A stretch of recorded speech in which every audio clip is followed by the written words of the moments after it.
souhaite intervenir, réagir ou questionner nos intervenants? Oui, monsieur.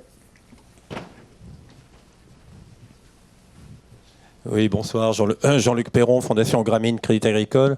Bon, tout d'abord, félicitations à l'AFD Proparco pour cette initiative. Je l'ai dit en d'autres circonstances, mais l'AFD Proparco fait vraiment preuve de pionnier dans le contexte mondial sur ces questions, en abordant cette question avec une boîte à outils très complète et en abaissant les critères de rentabilité jusqu'à 0%, si le modèle de l'entreprise ou son stade de développement le justifie.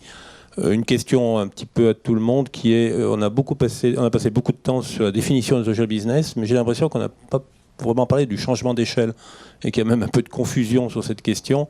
On a pu croire à un moment donné que le changement d'échelle, c'était être à l'équilibre ou être légèrement rentable et avoir passé le moment le plus difficile. Dans mon esprit, le changement d'échelle, c'est très au-delà. C'est quand la preuve du business model a été posé, que l'entreprise existe et même rentable, ce qui ne veut pas dire qu'elle distribue les profits, et qu'elle veut passer à une dimension bien supérieure, se structurer en conséquence.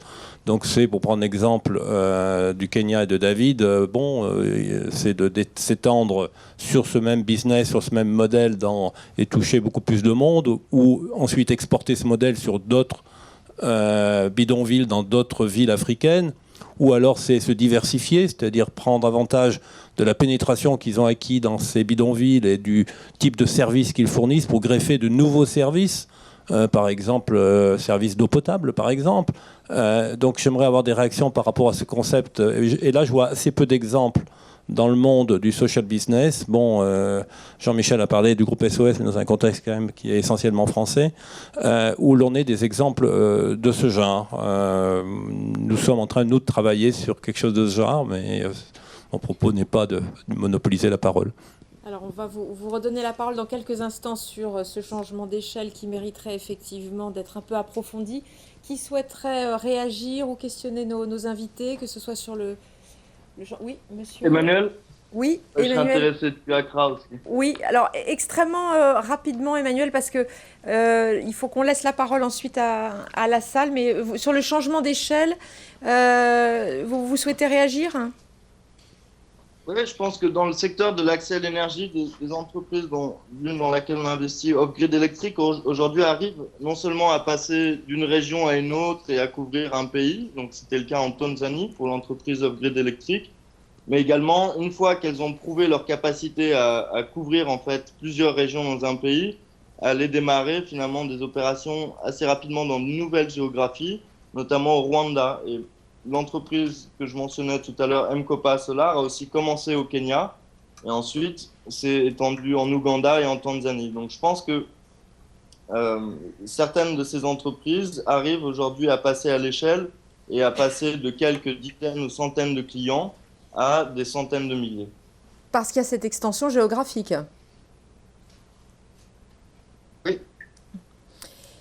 D'autres réactions, questions, monsieur? Oui. Bonjour, Olivier Kayser du cabinet Istra. Deux questions. La première, on a parlé de ce spectre de rentabilité qui va du moins 100% au plus ou 10 ou 15%.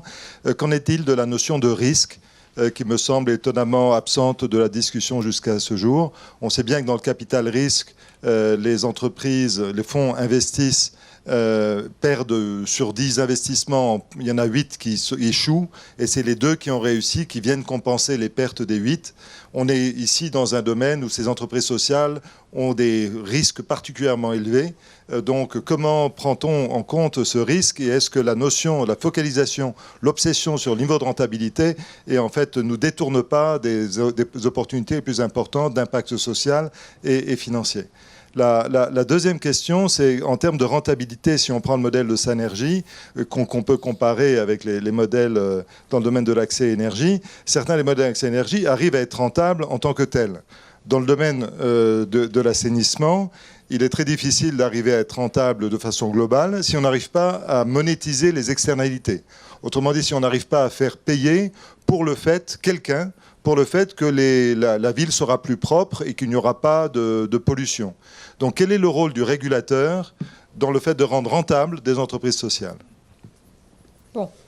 Alors qui veut répondre sur les risques, sur le rôle du régulateur, et on reviendra ensuite sur le changement d'échelle. Jean-Gabriel Der.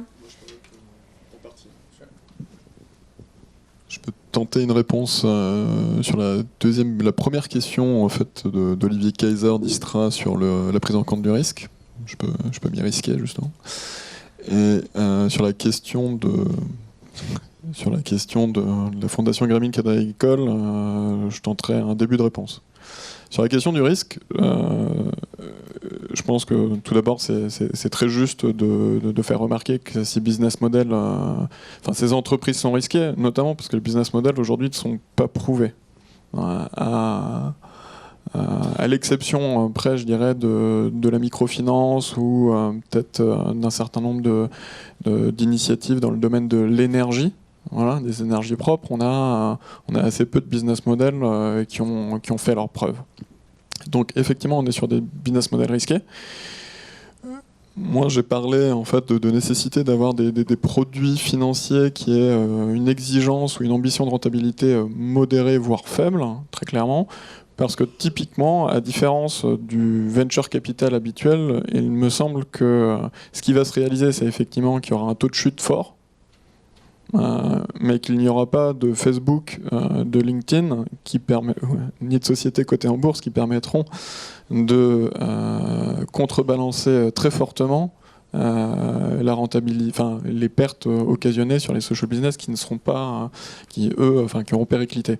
De fait, fort de ça, il faut être conscient qu'on est aujourd'hui dans une réflexion pour un investisseur qui doit s'orienter selon un triptyque, effectivement, et non plus simplement un couple risque-rentabilité. On doit être sur une réflexion de triptyque, c'est-à-dire risque, rentabilité, impact. Et il faut effectivement, selon ces prismes-là, et je crois que nous on essaie de le faire, de comprendre que parfois on est sur une petite société très innovante, avec un fort potentiel d'impact et une rentabilité faible. Pourquoi on y va? Pourquoi on prend ce risque? On prend ce risque parce que dans la rentabilité globale qu'on voit, le retour global qu'on voit, on prend en compte le retour sociétal, globalement. Moi, je parle d'autant plus facilement que je travaille pour Proparco, qui est une institution qui est un DFI et qui a un mandat de développement. Donc, très clairement, nous, de notre point de vue, ça devient quasiment naturel de réfléchir comme ça, mais je pense que globalement, plus d'investisseurs, et notamment la plupart des investisseurs sociaux, réfléchissent selon un triptyque en prenant bien en compte le fait qu'il y a beaucoup de risques dans ce secteur. Voilà, première réponse. Deuxième réponse sur la question. Oui. Ouais, rapidement. Donc, sur le passage à l'échelle, je pense qu'effectivement qu'il faut réfléchir selon les trois axes qui ont été énoncés. C'est-à-dire, d'une part, comment essaimer, comment répliquer. Parce que le passage à l'échelle, ça peut simplement être la réplication d'un business model qui localement a atteint en fait un point mort.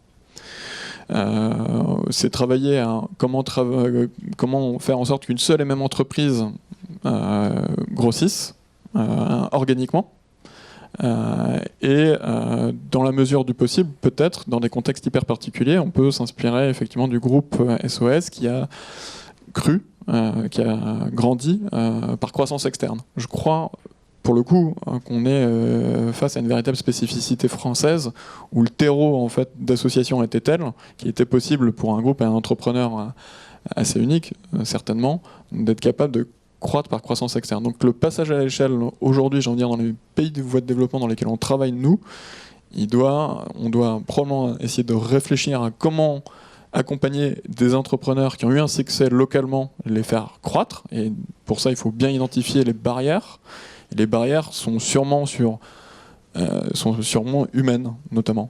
Comment apporter en fait un pool de compétences qui manquerait probablement à quelqu'un qui a eu un succès local, mais qui nécessite d'avoir un super directeur financier peut-être, ou un certain nombre d'additifs, je dirais humains, pour qu'il y ait un véritable passage à l'échelle d'un entrepreneur qui localement a eu du succès. Et ensuite, la vraie question, c'est la question de la réplication. Comment on fait pour répliquer quelque chose qui a déjà eu un succès? Vous répondez aux questions par des questions. Je pense parce que simplement, c'est des questions difficiles. Oui, non, je sais bien. Mais alors, je vais tenter un début de réponse sur la réplication. La réplication, pourquoi il n'y a pas de réplication aujourd'hui? D'une part, parce que les entrepreneurs sociaux ont un mindset spécifique. Ils n'ont peut-être pas d'ambition en fait, de croissance externe dans un pays limitrophe. Primo. Deuxièmement, je ne crois pas qu'il existe aujourd'hui de fonds de réplication comme il existe des fonds de réplication dans l'économie, je dirais, standard. Vous en aurez peut-être déjà entendu parler du fonds Rocket qui fait la réplication de start-up innovantes et qui se fait fort d'importer en Europe, en Afrique, des modèles qui ont eu leur succès dans des pays comme les États-Unis. À titre d'exemple, le fonds Rocket, ça n'a rien à voir avec le social business, est en train d'importer en Afrique le modèle de eBay. Hein. Ce type de holding financière, de fonds d'investissement de réplication, des réplicateurs, ça n'existe juste pas en social business. Donc, il reste à créer. Voilà. David Auerbach, est-ce que vous souhaitez réagir par rapport à tout ce que vous avez entendu sur les risques, sur les fonds de réplication, sur le changement d'échelle? Est-ce que vous pourriez devenir le Facebook des toilettes de bidonville demain? Hopefully, yeah. So I think that one thing that's also just to yours is that I think is coming through from the investors is that risk is being calculated sort of with what you're saying about the longer term play, that it's going to take a lot longer to solve these challenges, and that is being factored into how I think to the investment decisions that at least the impact investors that we work with, how they are evaluating us, and coming back sort of to sort of is it what kind of team is the organization building to be able to solve those types of problems, and are they reacting and adapting to those challenges, and are they and at this early stage, like how much it is about the entrepreneur as much as it is about how great the idea is too. And to your sort of to the question on scale and impact, from where we're standing, we see getting to profitability as just the first step, but by no means is our job done then. If that works, if once we get there, we've set this up so that we can serve millions of people. We are thinking about it from that perspective from day one. And I think, I guess one thing that is a little bit different for social businesses from regular businesses is that you need to hold both of those ideas of having massive impact and still running a profitable business, holding that both ideas in your head at the same time, which makes things harder, but I think has to be the way it is. D'autres interventions dans la salle? Oui, monsieur, madame. Allez-y, puisque vous êtes tout près du micro, madame, et ensuite le micro viendra à vous. Merci à tous. Cécile Lapenu du réseau Cerise en France. J'avais une question pour Emmanuel et David par rapport au modèle économique. On a l'idée que puisque vous touchez la base de la pyramide et que vous toucherez justement beaucoup de monde avec un changement d'échelle, on peut se permettre d'avoir des modèles économiques avec des marges faibles. Est-ce que ça se confirme? Ou est-ce que pour passer les barrières culturelles, pour passer les besoins de développement, le marketing de ces produits nouveaux, il faut quand même des marges relativement élevées? Emmanuel Beau sur l'électricité en Afrique. Je pense que typiquement, si on regardait le prix par kilowattheure, on est définitivement bien au-delà de ce que des populations en Europe peuvent payer. Et donc, je pense que pour répondre à votre question, non, on a des marges qui sont nécessairement plus élevées que dans d'autres géographies pour pouvoir pallier en fait au fait qu'on a des coûts de service de déploiement de distribution très élevés. Néanmoins, ces coûts et ces marges, elles sont à remettre en perspective parce que tant que ces entreprises ne sont pas profitables, je ne sais pas si leur façon de facturer leurs services est nécessairement la bonne ou celle qu'elles conserveront à long terme. Mais je pense que quand on remet ensuite ces marges en perspective de ce que ces populations aujourd'hui dépensent pour avoir accès à des piles, des bougies, du pétrole, aujourd'hui elles font des économies. Donc, et elles ont un meilleur service qu'actuellement. David Auerbach, sur les marges pour les toilettes, est-ce que vous observez le même problème dû au manque d'infrastructures pour le déploiement et la commercialisation d'accès à l'électricité en Afrique? Yeah, so we don't. So just to be very clear, the people who are using our sanitation facilities, and when they are paying to use it, they are paying the operator. So they are paying another resident of the community a fee to use the facilities, and they're only going to pay for that if the quality is meeting their expectations, right? If the toilets are clean, safe, and open. And so from that perspective, and that they're being provided with hand washing, and that they're water and soap, and that they're providing with toilet paper and such, and they're only going to be paying that if, you know, again, if their expectations are being met. So we as a company, you know, we're not making any money off of that.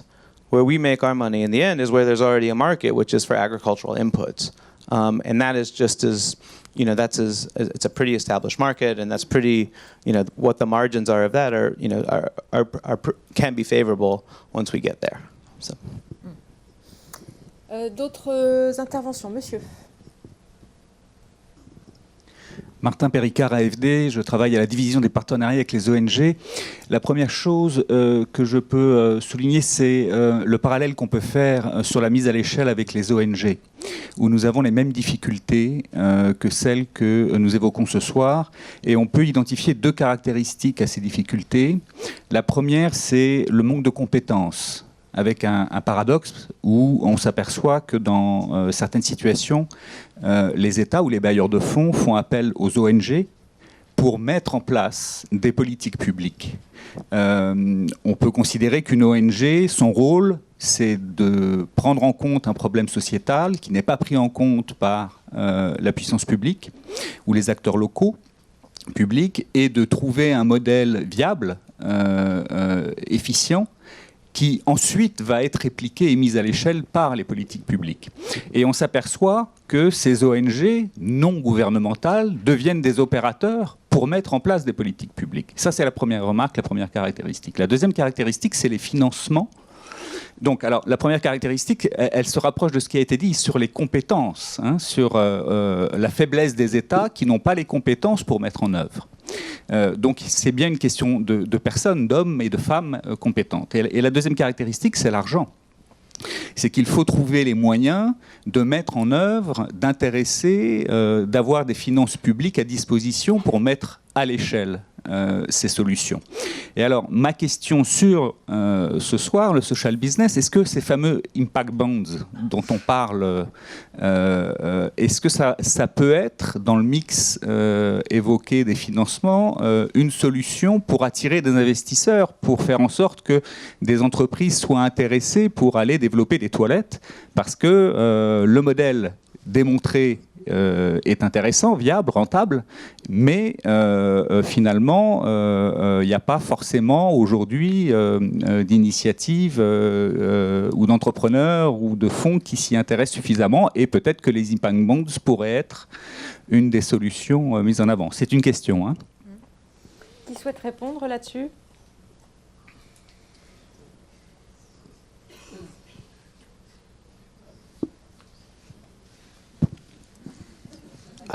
Sure, I get.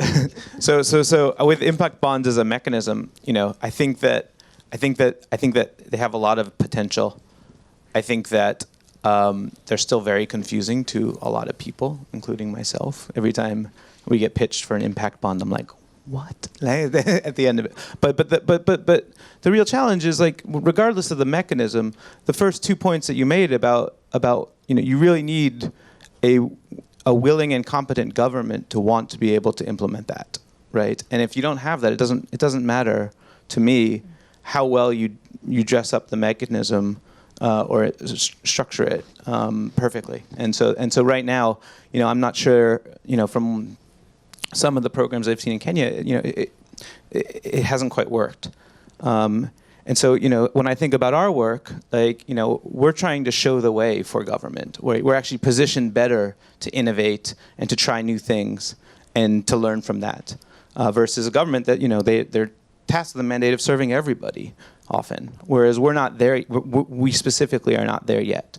And so, you know, and so we have started to talk to some organizations about, you know, impact bonds or results-based financing to demonstrate that this, you know, we get this right, and we actually show a cost-effective model that we can then take to the government, and they say this is how, you know, and show this is how much it costs and scale from there. peut-être deux réactions par rapport au sujet du financement. Donc une première, un commentaire sur finalement le secteur de la microfinance aujourd'hui est considéré comme le bon élève de l'impact investment, mais je lisais récemment en fait qu'il y a eu donc auparavant entre 12 et 20 milliards, ça a l'air de fluctuer selon les études, de subventions en fait qui sont venues vraiment alimenter ce secteur pour pouvoir permettre le développement. Donc effectivement, c'est véritablement un investissement de taille qui est venu avant la possibilité aujourd'hui d'ouvrir des modèles investissables. Ensuite, sur un point que mentionnait Olivier Kaiser tout à l'heure sur les coûts évités.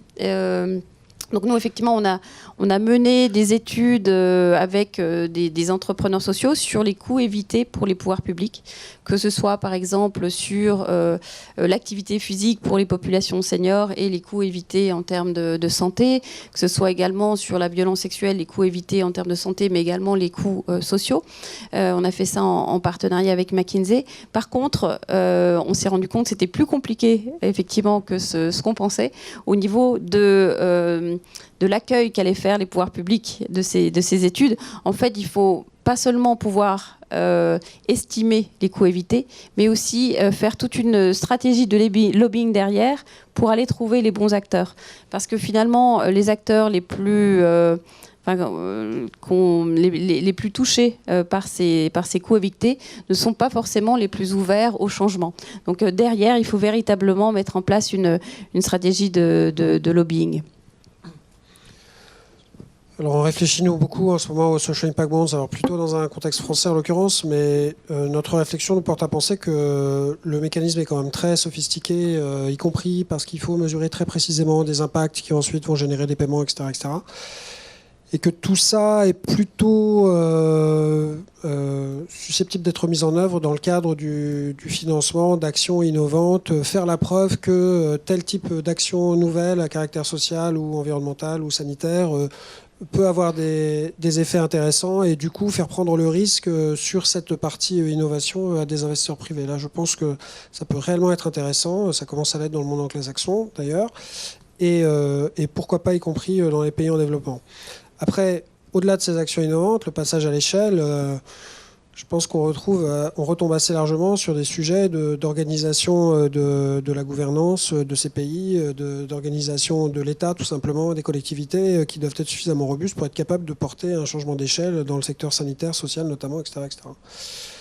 Et c'est pour le groupe SOS qui est en train de sérieusement travailler maintenant à se développer à l'international, c'est un vrai sujet. C'est-à-dire, en effet, arriver à accompagner la montée en compétences, si on peut dire, et à la fois, il faut une certaine richesse pour y arriver, hein, de la prise en charge par des États d'un service de prise en charge, par exemple, des personnes en perte d'autonomie, qui est un sujet qui devient mondial. C'est pas évident du tout dans beaucoup de pays aujourd'hui. Où est la poule, où est l'œuf, quoi.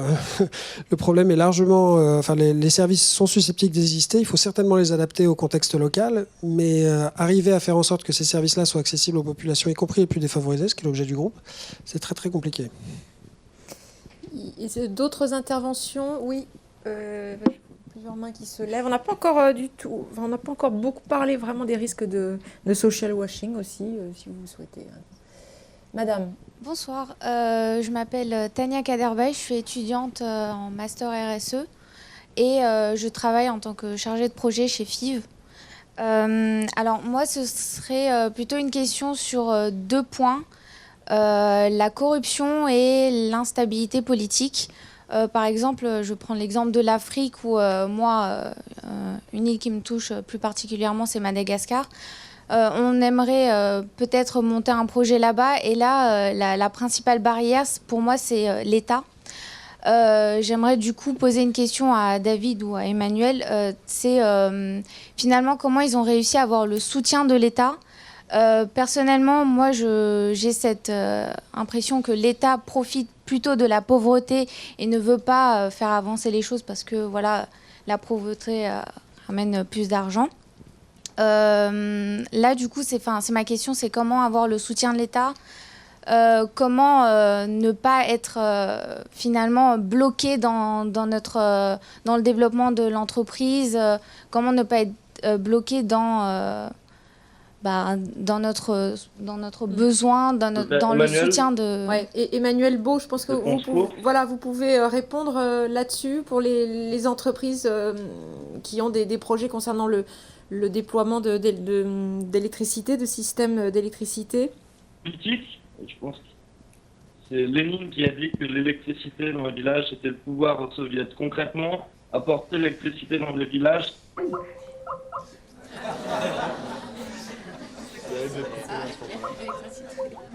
Bon, je pense qu'on a un petit problème de...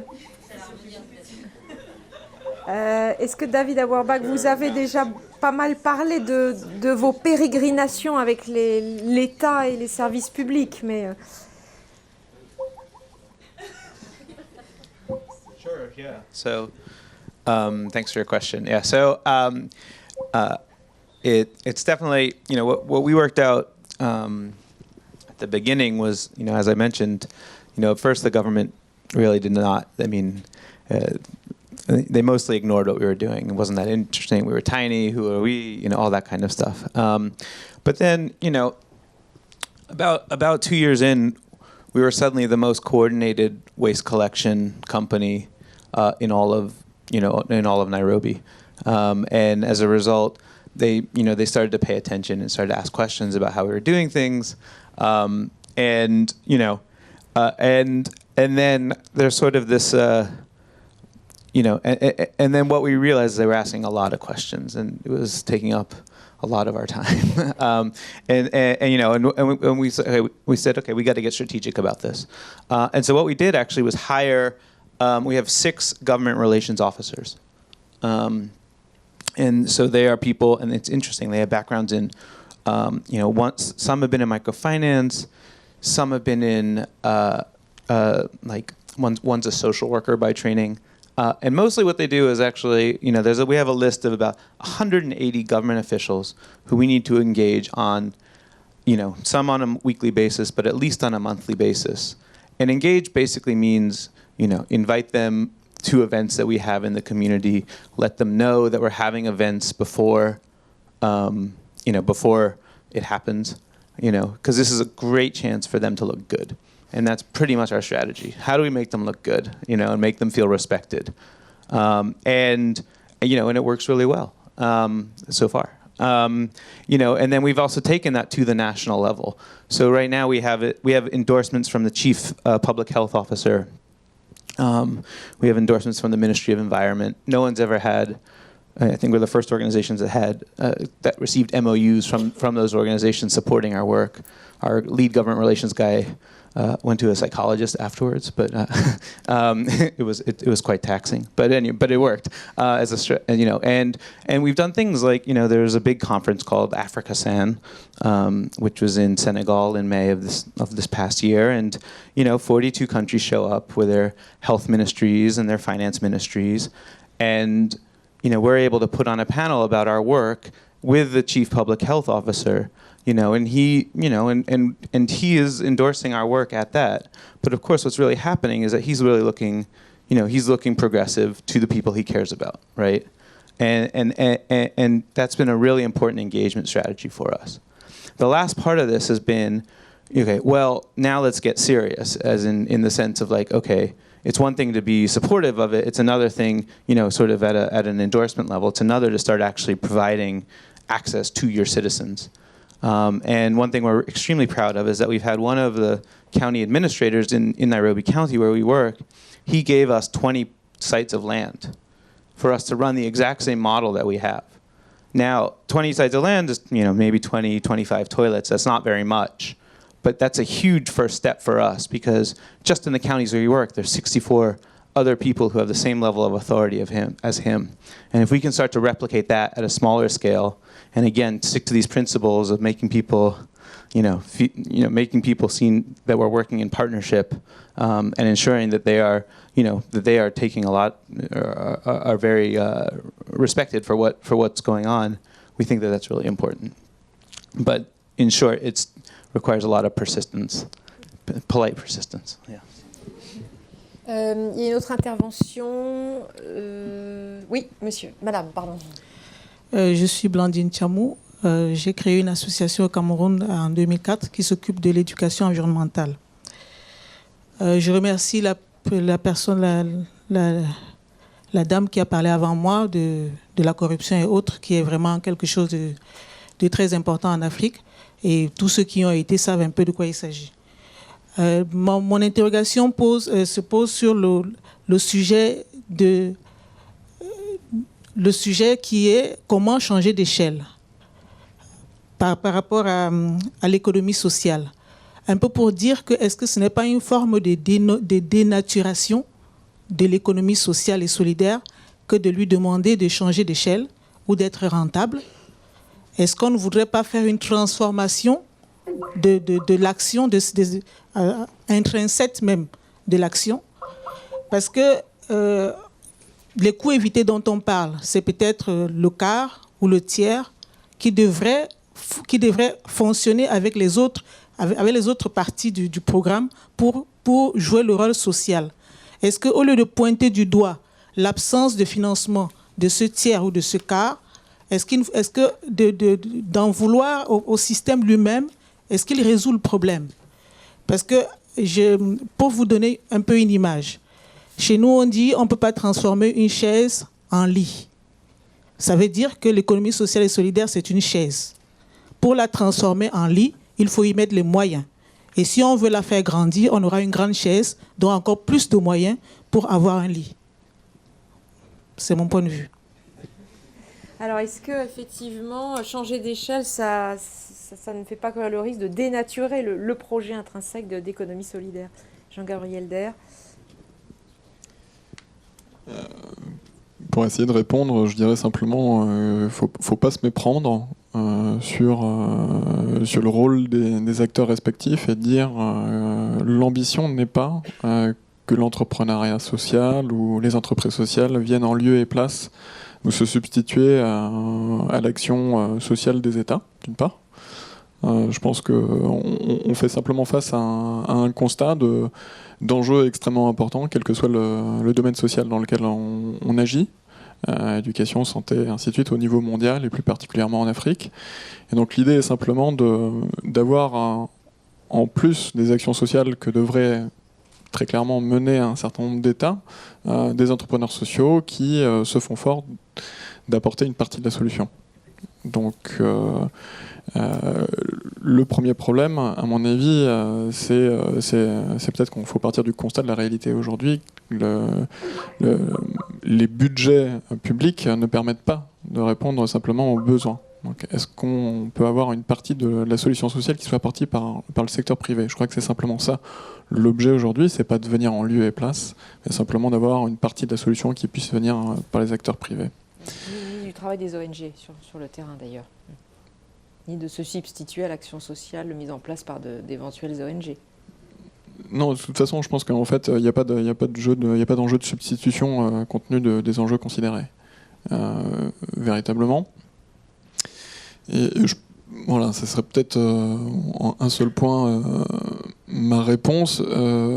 Ensuite, voilà, je pense que apporter une solution globale, c'est naturellement qu'il y ait de la croissance dans ce pays, que dans tout pays considéré, qu'un impôt puisse permettre de financer des services publics. Mais tant que cela ne sera pas possible, et comme c'est probablement une perspective assez lointaine, essayons plutôt de travailler sur des initiatives qui ont un impact ou un résultat social plus immédiat. Stéphanie Schmitt. Oui, je voulais aussi commenter là-dessus. Donc déjà revenir un petit peu sur cette notion de passage à l'échelle et notamment de passage à l'échelle de l'impact, pas forcément du modèle de l'organisation. Je pense qu'il y a effectivement différents modèles. J'évoquais rapidement tout à l'heure, mais on a des entrepreneurs sociaux qui ont choisi par exemple de faire évoluer le cadre politique ou légal. Par exemple, Albina Ruiz de Ciudad Saludable au Pérou, qui en fait a réussi à obtenir par exemple un véritable statut pour les chiffonniers. Donc là, automatiquement, ça veut dire accès aux bénéfices sociaux, etc. Donc c'est un énorme pas franchi pour cette population. Par contre, ce n'était pas sous une forme d'entreprise sociale. D'autres modèles qui vont pouvoir complètement bouleverser un panorama ou un secteur. Par exemple, David Green qui a monté une entreprise Eurolab qui produit des lentilles intraoculaires et qui a réussi en fait à les produire alors qu'elles étaient sur le marché à environ $300 pour $10. Et donc là, tout de suite, ça bouleverse complètement ce secteur de production de lentilles intraoculaires et ça va faire forcément bouger les acteurs traditionnels, les entreprises classiques qui sont obligées, en fait, qui vont être obligées de faire évoluer leur prix. Donc ça, c'est également un modèle qui ne va pas être un modèle, encore une fois, de faire grossir une organisation, mais de chercher quel va être le plus gros impact que je peux créer. Par contre, on a dans notre réseau d'autres, comme par exemple Root Capital, qui est un fonds d'investissement qui va donner accès à des crédits, à de la formation, à du soutien technique à des petits agriculteurs qui, lui, a vraiment réussi à aller loin, toucher maintenant pratiquement 1 million d'agriculteurs, à essaimer le modèle dans différentes géographies. Donc, encore une fois, je pense que c'est important de laisser le choix aux entrepreneurs et à leurs équipes, en fait, à ceux qui prennent les décisions, à les aider à prendre les bonnes décisions, les sensibiliser, en fait, sur les implications de ces différents choix. Parce que finalement, quand on est une association, on dépend souvent de fonds qui viennent de fonds philanthropiques qui viennent de fondations. Ça ne veut pas dire qu'on est complètement libre. Souvent, ces fonds sont limités à certaines actions. Donc, c'est aussi très contraignant d'être financé par des fondations. Donc, encore faut-il voir en fait quel est le degré de liberté qu'ils vont gagner s'ils passent à l'entreprise, au modèle d'entreprise sociale. Donc, nous, on essaye justement de sensibiliser nos entrepreneurs sociaux à cette prise de décision, à comprendre les implications. Certains nous disent justement, donc certains ont même des modèles d'entreprise sociale, mais n'ont pas envie d'avoir d'investisseurs sur le dos, si je puis dire, parce qu'ils ont envie justement de conserver une liberté dans la prise de décision. Donc, je pense qu'il est important, voilà, c'est de sensibiliser, de prendre les bonnes décisions. Et bien sûr de garder les yeux rivés sur la mission sociale en évitant toute dérive. D'autres interventions? Je vous propose de prendre plusieurs interventions d'affilée et ensuite d'organiser des réponses et des commentaires groupés également pour prendre un maximum d'interventions. Alors, qui n'a pas encore pris la parole? Voilà, madame. Bonjour, merci. Johanna Nedialkowski, moi je suis responsable du développement international de l'école de code Simplon.co. J'ai vu dans la petite revue très intéressante qu'on nous a donnée à l'entrée que le secteur de l'éducation n'était pas forcément très représenté dans le portefeuille des investisseurs en impact investing et en social business, et notamment parce que c'est compliqué d'être rentable. Justement, je voulais avoir un peu votre regard sur la difficulté pour le social business dans le secteur de l'éducation de vraiment monétiser justement les externalités dont on parlait tout à l'heure, puisque nous, on est gratuit pour le bénéficiaire, mais donc il faut qu'on trouve auprès des entreprises et des partenaires l'argent qui va financer la formation. Or, quand on change d'échelle, c'est-à-dire qu'on touche plus de monde et plus d'apprenants, il faut aussi qu'on recrute plus de formateurs et qu'on ouvre plus de lieux, donc fatalement ça implique plus de coûts. Donc je voulais avoir un peu votre regard sur ce problème. D'accord, on va y répondre ensuite sur le changement d'échelle pour une école de code informatique. Oui, madame, monsieur. Bonjour, je suis madame Sissoko, Salimata Sissoko, association de Maman Sans Frontières. Donc moi, juste une petite question concernant le résultat social. Alors, je ne sais pas comment il faut présenter un résultat social. C'est la première fois que je l'entends. Merci. Monsieur. Oui, c'est une question pour Monsieur Auerbach. En fait, il y en a trois. Très rapidement. Okay. Très rapidement, votre business model est solide et c'est une approche qui émerge, c'est-à-dire la gestion pour casser les coûts sur des plateformes numériques. Et c'est un avantage compétitif certain. Maintenant, ma question, c'est, vous nous avez dit que vous étiez en expérimentation, mais que vous aviez déjà, bien que ça ait été difficile au départ, maintenant vous avez des très bonnes relations avec le régulateur. Et est-ce que dans votre business model, vous avez prévu, si vous avez cet avantage du cloud, est-ce que vous avez prévu, pour être véritablement, j'allais dire, social, parce que les foyers améliorés, les lampes solaires ou autre chose, les sanitaires, c'est encore du business. Donc ma question c'est, est-ce que vous avez pensé dans votre business model de faire comme une triangulation avec le système de déchets local existant et éventuellement, ce qui se fait au Sénégal, entre les cantines scolaires, les jardins scolaires et les toilettes, là on est vraiment dans le besoin sociétal, surtout pour les filles. Est-ce que vous avez pensé à ça? Question pour vous.